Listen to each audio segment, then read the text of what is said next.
Coming up, what exactly is going on with Alexander Holts, Lindy Ruff, the Devils organization, cats and dogs living together, total chaos. We dive in. Coming up next.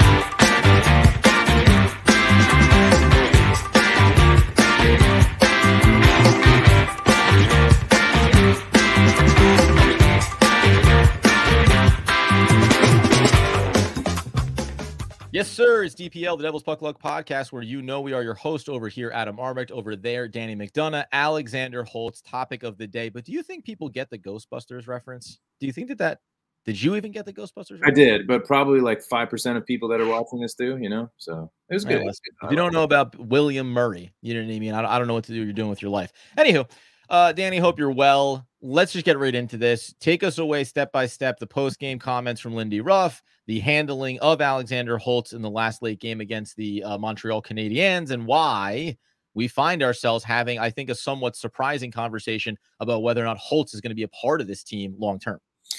Yeah, we'll talk about his play first against the Canadiens, what he did. First period, he made a couple mistakes, nothing that was really crazy. Second period, kid living his dream. Yeah. Second period made a few more mistakes. He wasn't great on the puck. His two-way game has struggled the last 5 games. I think we've seen that, and I think he's been a growing player throughout the year, and he's getting better with his two-way game, as time goes on. He scored a great power play goal. He's a sniper. This kid can shoot. His offensive IQ is absolutely incredible, but he does struggle with his defensive game. And the big question is, why did Lindy Ruff only shift him twice in the third period? And I'm lost a little bit with why he was only shifted twice. I do understand what Lindy Ruff is talking about, jumping to the post-game comments. Ryan Novinsky, Novo, as we call him, he had a great question. And what any journalist, what any reporter should do, you ask the questions that fans want to know. Why did Alexander Holts get on the ice, especially when we're down 3-2 against the Canadiens in those final minutes of the game? And Ruff, he's right with what he said. He's struggled with his two-way play. He's turning the puck over. He's not winning battles. He's throwing the puck in the middle of the ice. Yes. He was a little aggressive toward Novo. He seemed a little angry. And I think that boils over to frustration. And I want to say this, and I think you can agree, Adam, especially being, in the realm you are, obviously covering the Giants and the Nets and now the Devils as well.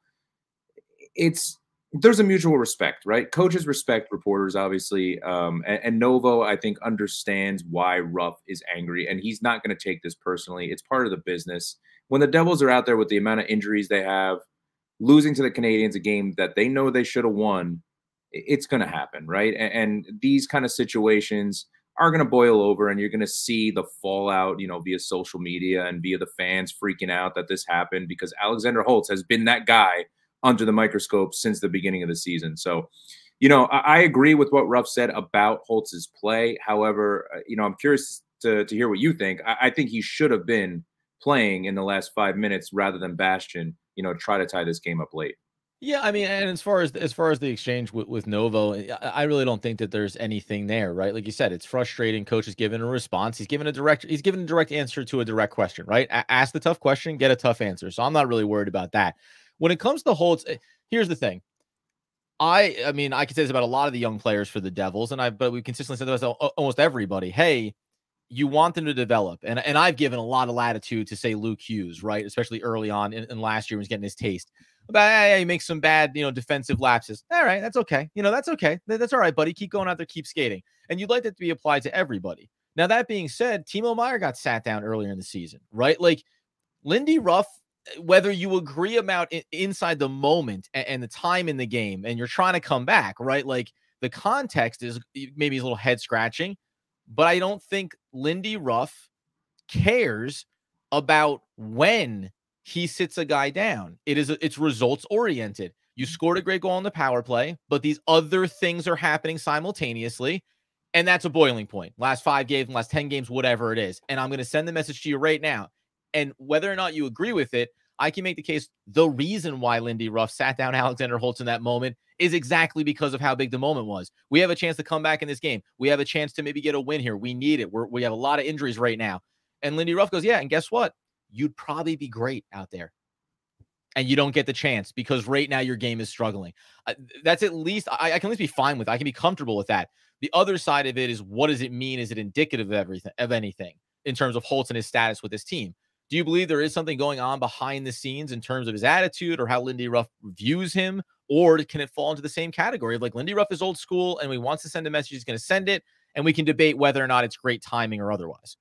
I mean, he's done with his players before. Look at Brat. Brat and Holtz are very different players, and I want to preface that obviously before talking about this. But Brat was a healthy scratch. He struggled. He's always skated extremely well. He's a way better skater than Holtz is, and I think ever will be. Brat is phenomenal skating. But Alexander Holts can shoot the puck, right? And you see his offensive ability, and you see that he's going to be able to score goals at this level. Lindy Ruff, like you said, he is who he is, right? He is that old school dog that is going to do what he's been doing his entire career. And a lot of fans don't like that. And they've been vocal about it, and they've said, this might not be the coach for this team. Fine. If you believe that, fine. That's not going to change this one situation, in my opinion. My biggest thing, and I think what are on a lot of fans' mind, is if you're doing this to Holtz, why aren't you doing this to Luke Hughes, who has struggled the last 4 games? Why aren't you doing this to Shimon Nemitz, who had arguably his worst game at the NHL level against the Habs, in my opinion? Just way out of position, positionally just very confused on certain breakouts and certain plays. And it's going to happen. He's a rookie. Just like Holtz is going to have these mistakes and these growing pains. Do I think something's going on behind the scenes? It's starting to make me feel like it a little bit, just because it's odd to me, right? I understand. It's the question now of, is this evenly placed blame, responsibility, punishment from Lindy Ruff to players? If you can look across it in totality and say, hey, when you mess up, you're going to get a little knock on the knuckles, right? But if you look around the room and you feel like certain guys that, at least at stretches here, you mentioned Hughes, you mentioned Nemec, that okay, you deserve a little bit of a timeout here, right? If you're not going to apply it evenly, does that raise a deeper question? We'll get into that. And also, when it comes to Alexander Holts specifically, why this is a topic of conversation. It's somewhat unique to his path to getting legitimate and consistent minutes at the NHL level. We'll get into that here coming up in just 1 second after we tell you about our friends over at DraftKings. Oh, we know that hockey games move fast, Danny. It's a puck, it's ice, and they have skates. But with DraftKings Sportsbook, an official sports betting partner of the NHL, you can score faster than anything happening on the ice. This week, new customers can bet $5 and get $200 instantly in bonus bets. You can go ahead and take a look maybe at any other game than the Devils, just to make sure that you're not wasting your hard-earned dollars. Download the DraftKings Sportsbook app with promo code THPN. And new customers can bet just $5 on the NHL and get $200 instantly in bonus bets, only on DraftKings Sportsbook with promo code THPN. Oh, the crown is yours. Gambling problem? Call 1-800-GAMBLER or visit www.1800gambler.net. In New York, call 888-78-HOPE-NY or text HOPE-NY to 467-369. In Connecticut, help is available for problem gambling. Call 888-789-7777 or visit ccpg.org. Please play responsibly on behalf of Boot Hills Casino Resort. You know that 21 plus age varies by jurisdiction, void in our friends to the north, Ontario, Canada. And you can go ahead and know also that bonus bets expire 168 hours after issuance. But you can see dkng.com/hockey for eligibility and deposit restrictions, terms, and responsible gambling resources. NHL and the NHL Shield are trademarks of the National Hockey League. Copyright NHL 2024. All rights why they are reserved. So you touched on something there just before we had the break about it. Why are other players like Luke, like Nemec, not getting the same treatment, right? And we had this conversation off podcast where I was like, yeah, listen, like I would have a hard time at certain stretches if Luke got sat down and I was like, oh, come on, you can't do that to the kid. He has had defensive lapses. I think his defensive game in totality has gotten better. Offensively at times, power plays at times, running the point has been concerning in his kind of casual use of where he wants to place pucks when he's dropping them back. So yeah, that part of it is curious to me. And I keep coming back to, well, what was the narrative around Alexander Holts, right? Why isn't he up at the NHL level? Last time he got his chance, he did not perform good enough. He shouldn't even be here. They should have traded him already. Then you bring him up. He should be on the third line, the fourth line, the first line, the second line. There's a lot of things going on specifically around Holtz that maybe is unique to him inside of this organization. Yeah, I mean, listen, we don't know. We have no idea what's going on behind closed doors either. Maybe Lindy Ruff loves this kid and wants to give him that tough love, you know? Yeah. Maybe he wants to give him that tough love, you know, and be like you just said, listen, man, your game sucked defensively in the first 2 periods. I know we're down 3-2, but you're a liability. I'm not going to give up that fourth goal to the Canadians. So you're sitting, you're learning. Right. With Luke and Nemitz, right? We can't afford to sit them right now and give them time off, because then you have Cal Foote with 22 minutes of ice time, and he will be burned. You know, he played okay. I'm going to pass on that. Yeah, he played okay for, the minutes that he had out there. And now with Hataka coming up too, we have another rookie coming up. So we're going to have 3 rookies in the lineup. Hataka. We can't afford to sit those guys. And quite frankly, their defensive play and their responsible puck movement is better than Holtz. Yeah. And I understand Luke has had a tough stretch the last 4 games. I think we all see it. But he's been better than Holtz when it comes to puck management. I've been vocal about this when the injuries happen. Holtz is getting the raw end of the deal because he's playing with AHL players right now on the fourth line. You can't deny it. He's playing with AHL guys. I would love to see him with Lazar and Halla, and I really wanted to see that because those are 2 playmakers, 2 veterans that are going to clear up some room. He's going to get some space, open ice, and you're going to have them to fall back defensively if Holtz does make those mistakes. Yeah. And again, if he's on that third line for 2-3 games and he's playing with those guys and you see him making those mistakes, then okay, then he gets less ice time and less ice time. I get it. But it's coming to the point, Adam, and I think you can agree that something's going to happen here, and I don't want to see Holtz traded. I really do not want to see him traded. But if there is some bad blood, and let's say Holtz is just giving Ruff an attitude and, they just don't get along, they're butting heads, and we have no idea what's going on in the locker room. Yeah. It's all speculation. But you might see a trade. You might see Fitz pull the trigger because he just does not get along with Ruff, and that would be a shame. It really would. Yeah, if you tell me that, something egregious is going on behind the scenes, but guess what? You can butt heads with your coach. That's all right. You know what I mean? There's no reason for this to be well, their personalities don't quite mesh well. Great, you're out there playing hockey, and I just need you to not make some of the mistakes that you've been making lately, right? And to your point too, there was high expectations for this kid, so maybe that's a part of it. Hey, we're trying to get you up to speed. And the other key factor here is what's going on. Quickly, when we talk about the defensive side, that's why you can't just make snap decisions and you want to send messages. They don't have enough players to do that. Sometimes you get to a point where you go, yeah, I'd like to send a message, but if I sit you down, I know that I'm going to give up really aggressive scenarios going either way. We're going to have problems on our pairings, etc. Offensively, you can shuffle these guys around and make some of those decisions. My only concern here, as far as if they would do something, again, something behind the scenes that we learn about, okay, fine.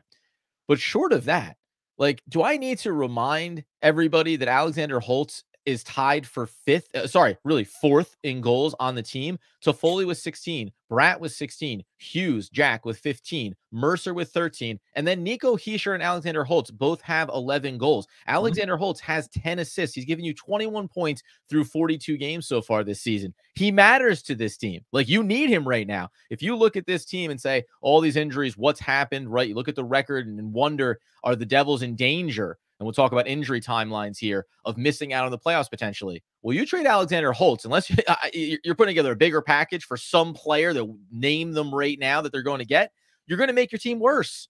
And he's young, and you don't know if Toffoli's going to be here next year. I find myself irritated around the idea that it just can't be that a player goes through a bad stretch and that the coach maybe tries to send a message. Is that not enough? Is that not enough to say here, or does it have to be that we go down the rabbit hole of every layer that it could potentially signify with Holtz? It's totality. His ice time has been very limited this entire season and having 11 goals. So what you're saying is kind of, you're more on Holtz's side that he should be playing more, it sounds like, and I know he's getting 12 minutes of ice time. Again, I'm not telling you that he's perfect. The other thing is the injuries have created this situation too, right? Now, has Lindy Ruff handled that correctly with Holtz or anybody? But the shuffling of the lines is if you told me this team was 100% healthy, I think even though we know Lindy likes to switch things up, I don't think we'd be seeing it to this extent. Guys would have found their homes midway through the season by now.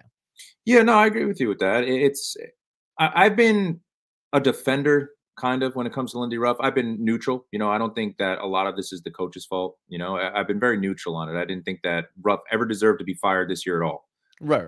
I had an issue with him not playing Holtz against the Canadians. Reason being, it's funny. I'm on Holt's side, but I don't necessarily, I don't know if I care one way or the other.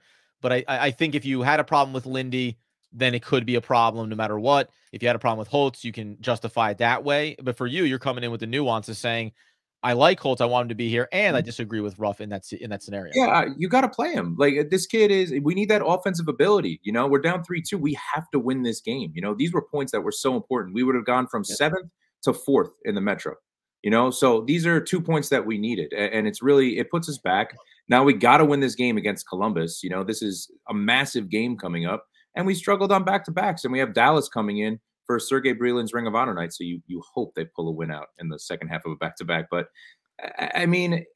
Yeah, the timing of it, yeah, and You the have to run get him with on the the ice. injuries is hard, right? Maybe at some point you're cutting off your nose to spite your face, right? I so badly want to send this message to Alexander Holts that I am in theory taking away a better chance to win a hockey game right Yeah. now. Yeah, Yeah, you got to get him on the ice. You got to get him on the ice because right. Bastian, listen, he's going to forecheck. He's going to forecheck well. He's been playing well. He's been forechecking well. He's keeping the puck in our offensive zone, but he's not generating the offense that we need in a timely manner. And you're not going to have that same shot from Bastian that you're going to have from Holtz. Holtz is going to score goals. That's what he does. He's a sniper.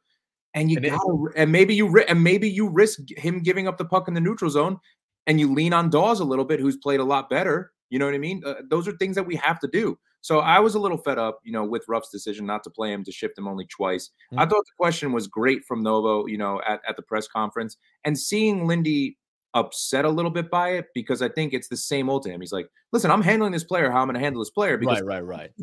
You know, and I understand that. I understand you're sticking to that, but I got to the point against the Canadians where I'm like, you know what, Ruff, you got to play him in that situation. You have Maybe Lindy Ruff loves Holtz so much that he didn't want to leave him out there to potentially give up that bad defensive lapse and lose 4-2. You know what I mean? There's so many layers to these onions, Danny. But the other thing that I just wanted to make sure we touched on before we get out the door here, we have our midseason. They are 42 games through now, so it'll be a game or two behind. But we're going to break down just kind of where this team stands, our expectations, and how much has gone on over the first half of this season.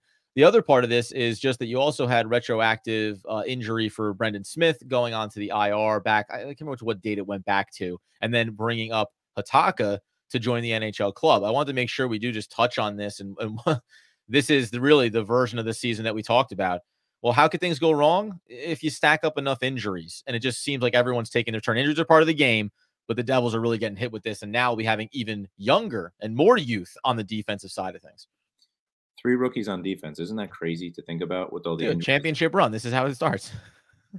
I said this to you off podcast, and I'm really sticking with this. If Jack is not back until like mid-February to late February, this team could miss the playoffs. We can. And I think that's just because you miss Jack on the power play. You see it. You know, we were incredible on the power play. And just him being on that first power play unit, defenders from the other team going over to him, paying attention to him, is going to clear up more ice too. So it's these injuries are brutal, man. And again, I don't want to beat a dead horse. You don't either. It's what it is, right? It's part of the game. It's part of any sport. You never know if it's going to happen, and it happens to the Devils this year. So, you know, you miss Palat too. Look at Palat's physicality. You know, not with him in the lineup, and Brendan Smith. Not for nothing, that PK was great. You know, so.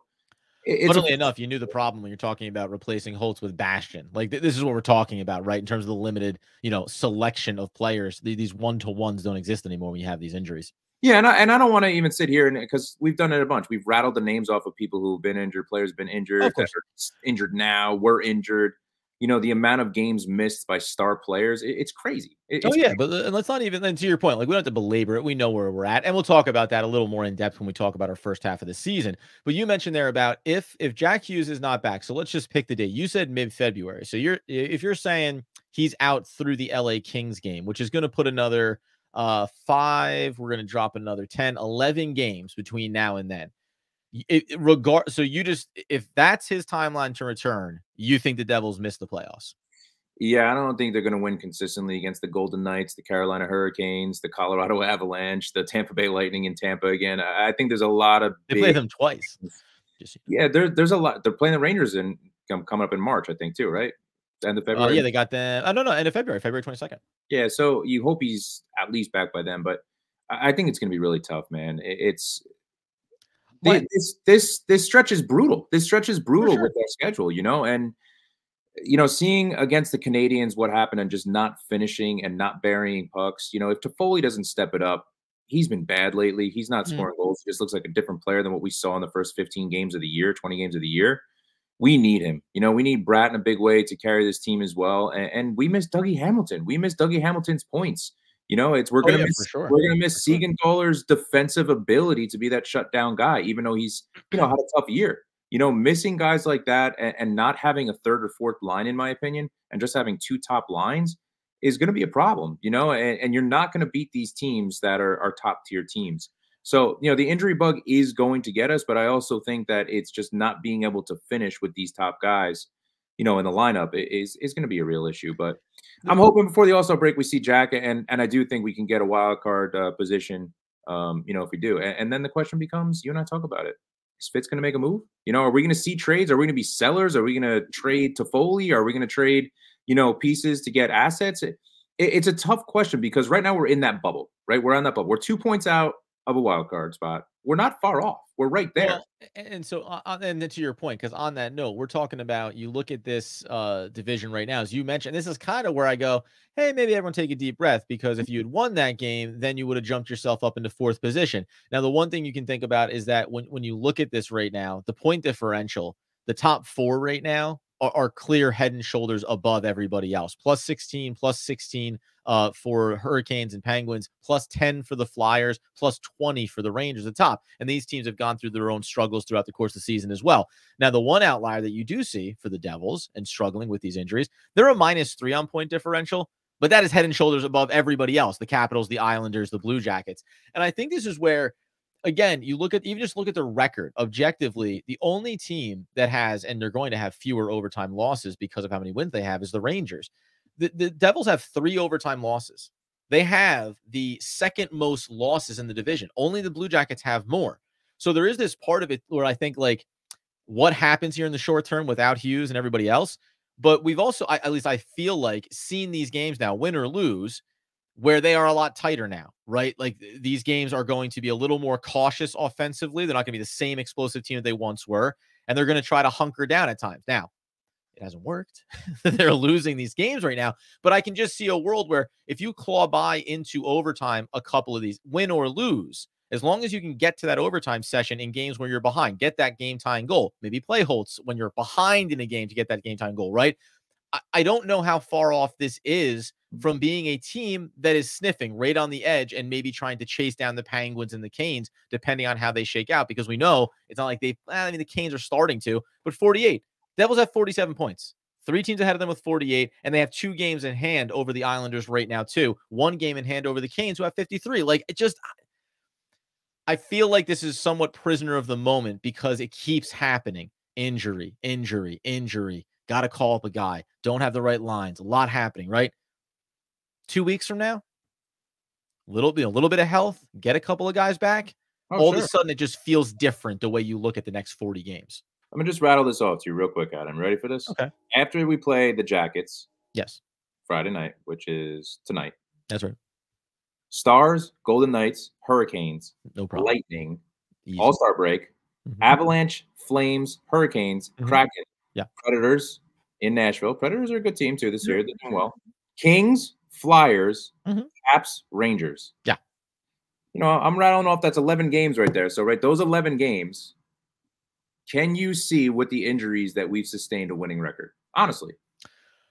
No, probably not. But I don't think that, but they don't need to have a winning record over those 11 games to feel like maybe they're 5-5-1 and, you know, they're still treading where they are, right? Maybe they're still, their heads above water. Well, and by the way, you said 5-5-1, right? Okay, like this is kind of the needle move. You could also be, you know, 3-5-3, but the overtime, getting to overtime matters, right? So grinding some of these out. If you can, I think as I was saying, an earshot, and maybe only 3 wins might be too low, right? You need to be 4, whatever, over, you know, 4-6-1 could be something over those 11 games. You could probably take that, right? There's either add up the overtime losses or get that 4th win. I don't see it as being impossible. And I think there's just a lot of scenarios where you get through it and you go, this is a difficult stretch right now, but we still have enough games. That's the other part of this. 11 games from now, they'll play 53 games. So they'll still have 29 games to go in the season. It will feel different. Excuse me. I always get choked up when I talk about records in the season. But when we get later in the season, it will feel different. If you tell me another 11 games after that, when they only have 18 games remaining, then the wins and losses are going to matter and the health is really going to come into focus. But I'm still okay to say these next 11 games can go less than perfect for the Devils and not feel like they won't be able to make that push at the end of the season for a wild card. With the way the Metro is, I agree with you. I think the Metro is that tight. Yeah. Excuse me. I'm getting choked up too. It's choked up. When he talks standings, it's just talk the Metro. It really takes you. The Metro's that tight that, you know, you're probably going to be bunched up with a 4-point differential from teams ahead of you, you know? So, right. I still think if we're treading, I'm dying over here, bro. No, dude, that's just. But again, because Danny's talking about the possibility of the Devils not making the playoffs, it's an emotional time for him. I really hope that doesn't happen. I'd be so sad. I'd be so sad. I'd be so sad. There was such a long pause. I thought something cut out. It turns out Danny was just shocked by the possibility. Here's the other thing that I'll just say. We'll wrap this up here because we're going to talk about bigger season things in our next episode. But since we're discussing the idea of like, when are they out of it? When does it matter? When you do go down the backstretch of this season, now, whether or not you think that the Rangers are going to come back to the pack enough where the Devils could actually pursue them, we don't have to say that. But they have Carolina. They have the Penguins. They have the Islanders. They have the Penguins again. They have the Islanders and the Flyers to close out the end of the season. Home game against the Islanders. And they do have the Rangers mixed in there twice. Some of the headway that you get to make when it matters most will be head-to-head. Easiest way to climb the standings is to take down the teams ahead of you. So when you look over the last 15, 20 games of the year and you see that 6, 7, 8 of them are in the division, you go, okay, hey, boys, this is our time to go get it. And all it comes down to is at least being as close to 100% as we think you can be. That gives you an opportunity. Yeah, I think Jack is itching to get back on the ice too. That's what I mean. Yeah, that's also too, right? This isn't 2 months. This isn't 2 more months for Jack. This is, we're sniffing around the return. You got to remember too, he's a gamer, man. He wants to be out there. He's that kind of kid. He wants to win. You know, you see it in his mentality. You know, post game too. He's gotten so much better with his press conferences. I love Jack Hughes.